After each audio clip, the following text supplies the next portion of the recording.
If ever a book needed to be written about a true Baltimore character, it needed to be written about Leonard Boogie Weinglass. And this book needed to be written by Michael Olesker. From yelling, "Give Boogie the ball," to "Give Boogie a book," a man who's had quite the ride on the merry-go-round of life.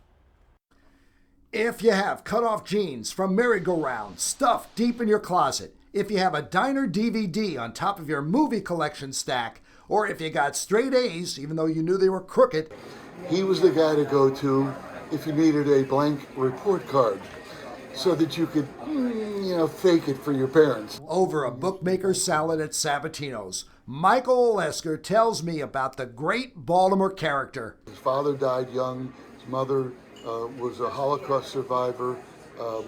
There was no money in the family at all, and he had to scuffle for everything. He worked the alleys with those with crooked noses and running bets.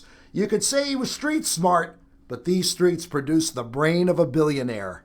Comes from nothing and it creates this incredible company, Merry-Go-Round.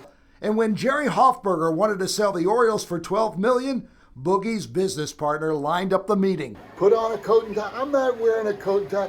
Don't embarrass me. Put on a coat. I'm not wearing. Then we're not going. They didn't have the meeting with Hoffberger because Boogie the Rebel didn't want to put on a coat and tie. He routinely whipped up guys in the back room every day, but not the NFL. Have you ever been this nervous? You don't seem nervous though, are you? I'm nervous. Give Baltimore the ball! Thank you, Baltimore. Let's go.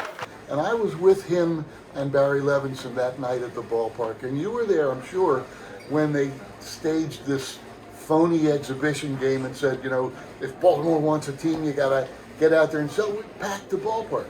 And the crowd was chanting, "Give Boogie the ball."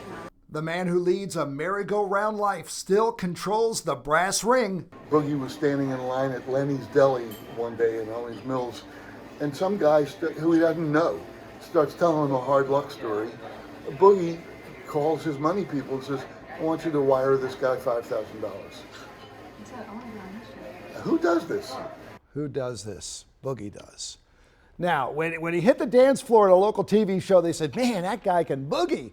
And that's the name that has stuck for 80 years. He lives part-time between here and Aspen. And on Thursday, on May the 19th, Jay Moore is going to have a meet and greet with Boogie. It's Boogie Night at the Ivy's back patio on Falls Road. And you can pick up Michael's new book. It's everywhere you pick up your favorite read. It is just a wonderful history lesson about Baltimore. I was going to say a lot of Baltimoreisms. Oh my, I love it. And you know what? Barry Levinson's going to make this another movie. Wouldn't that be something, huh?